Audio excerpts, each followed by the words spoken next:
Episode of Megan Chitwood Live, powered by BNI. In this episode, we're going to actually talk about the next step, which is the referral, and how do you actually communicate the referral really effectively. So let's get started.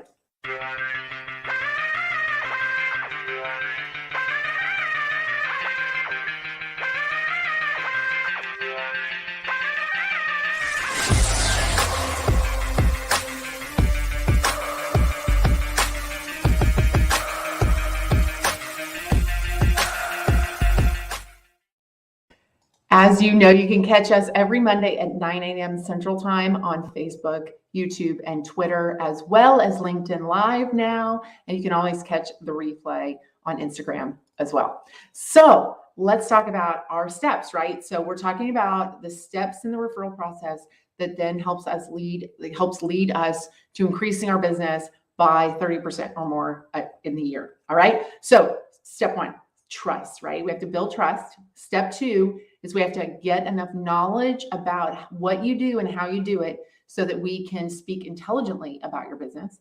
We then have to understand what are the things we're looking for so that we can ultimately identify when there is a need for the referral. So that includes, what am I looking for? What am I listening for? All the senses, but also planning, bragging, and complaining.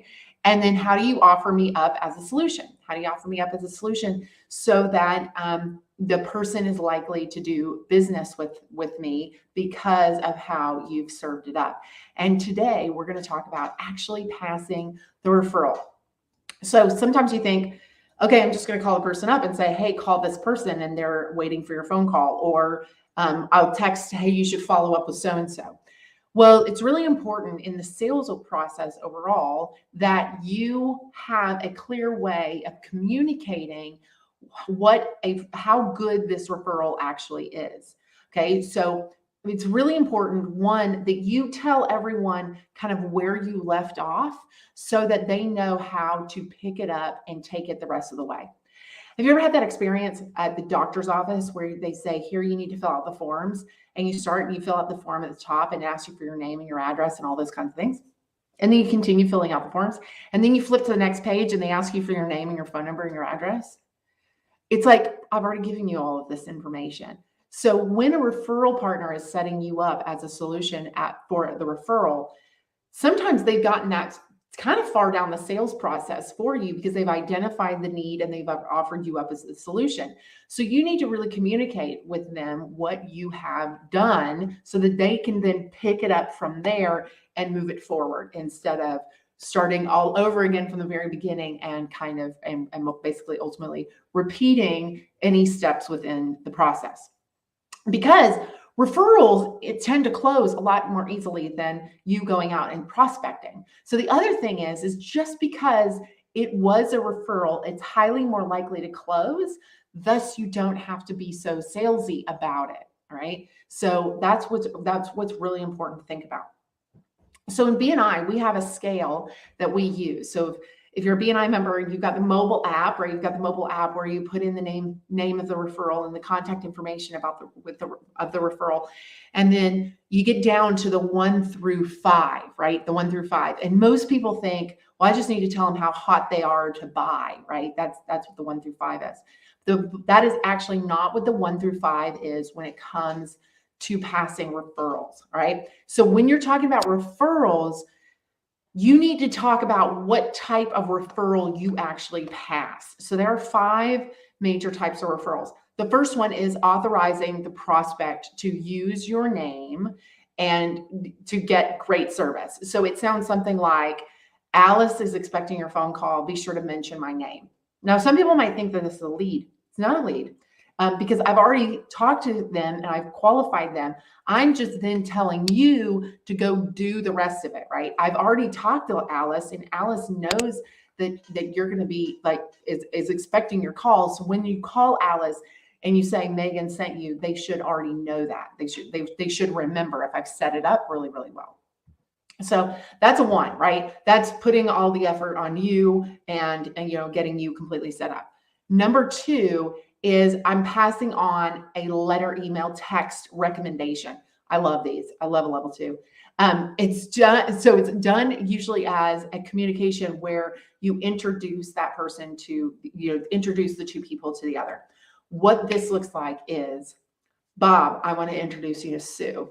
Bob, the reason why I want to introduce you to, let me tell you who Sue is and why I wanted to introduce you to Sue. And basically, it's my sales pitch as to why Bob needs to take Sue's phone call. Sue, this is why you wanted to talk to Bob. Bob said that he was heavily in the need of your product or service. These were a couple of the things that he said that he needed, reminding Bob what he actually said that he needed. And so I want the two of you to get together and discuss if you can do business together. If you need me in any way, please do let me know. So again, this reinforces everything for the referral that I've just given.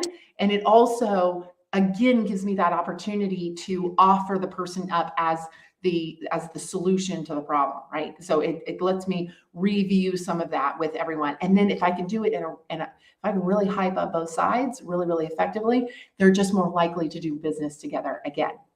All right.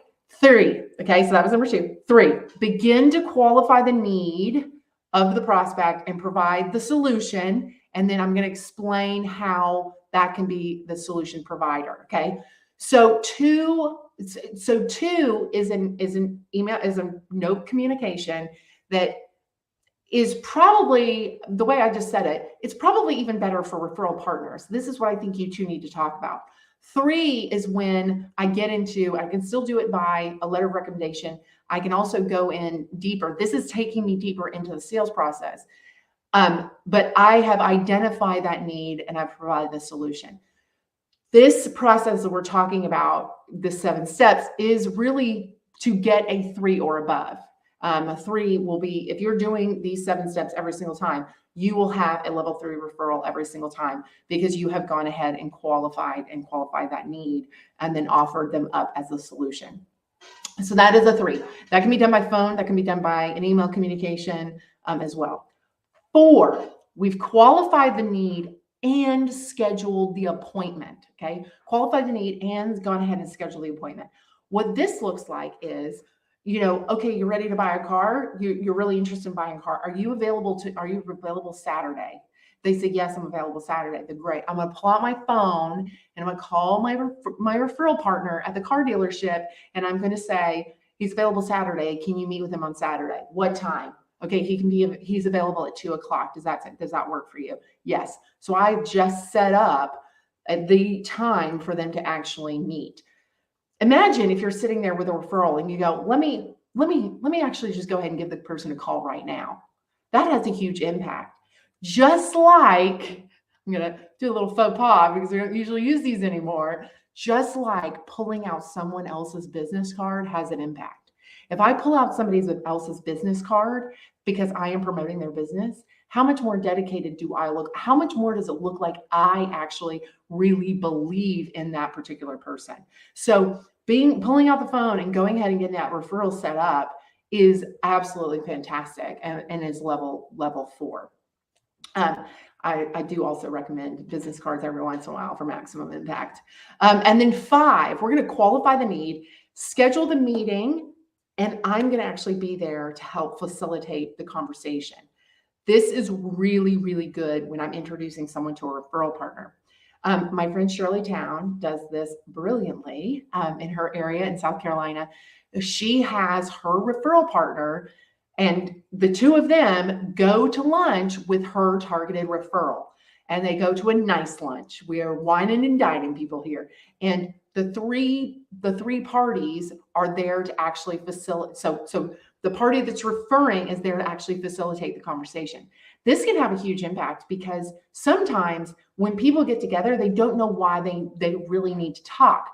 That's why I'm so thorough in my level 2 referral in telling everybody why I want them to get together. But now I'm there. And I can actually, with a level 5, I'm there. I can actually make sure that the conversation goes as I pictured it in my head. And if it starts to go off the rails, I can help bring it back because I'm a neutral third party to help everyone get together. So those are the 5 levels of referrals. So authorizing a person to use your name, an email or other form of writing recommendation, 3, I start qualifying the need and offering you up as a solution. 4, I've qualified the need, offering up as a solution, and going ahead and setting the appointment. And 5, I'm going to qualify the need, I'm going to schedule the appointment, and I'm going to be there to actually go ahead and continue to have the conversation. All right. So next week, we're going to talk about how do you then, after the referral is passed, how do you analyze the effectiveness of the referral, and how do you continue helping get that referral down the line so that it can actually close? And then we're honestly going to talk about when they close, how do you think? Even when they don't close, how are you going to thank your referral partner for the effort that they put in to try and help you grow your business? So that is what we're going to be talking about next week. All right, next Monday. We'll talk to you soon. Bye-bye.